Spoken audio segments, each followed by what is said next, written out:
Hello guys, good morning. Manood muna ako ng kabayo habang nagpapahinga tayo sa mga napakagandang umaga guys. Mayroong dalawang kabayo dito sa likuran ko guys. So, napakaganda.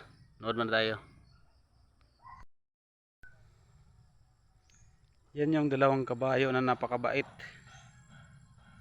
Yung isa, anak. Ito yung anak medyo maliit. Yan yung inahan, yung ina. Yung mother. Tsaka yung kanyang anak. Yan, napakasarap tingnan. Sarap sumakay dyan, oh.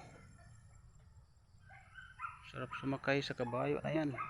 Tapos patakbuhin mo ng mabilis.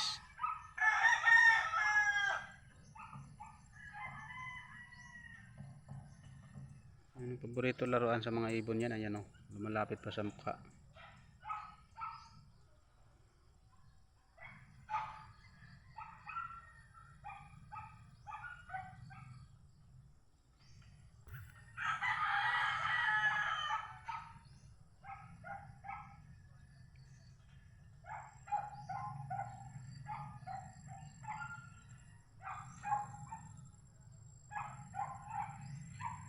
Sarap manood ng kabayo guys. Sarap sumakay dyan guys.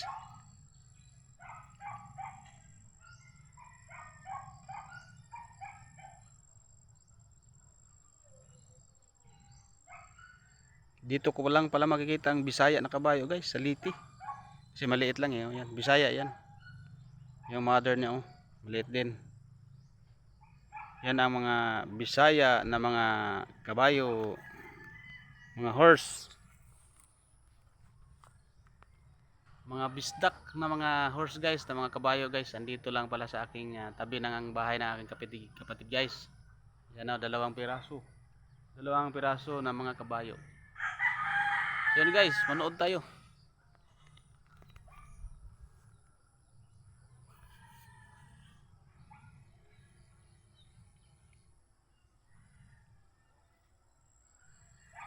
Yan, manood tayo ng kabayo guys.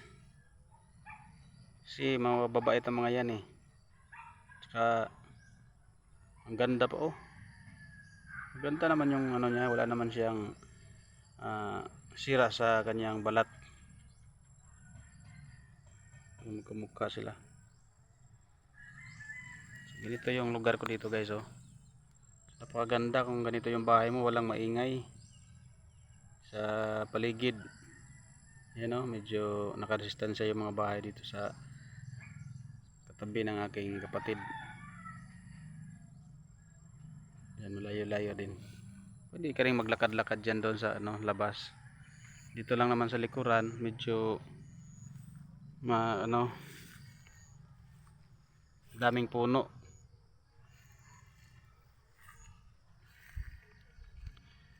So, maraming puno kaya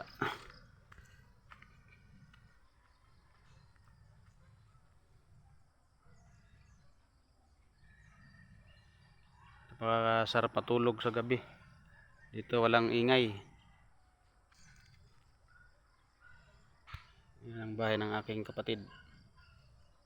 Yung kapitbahay nila.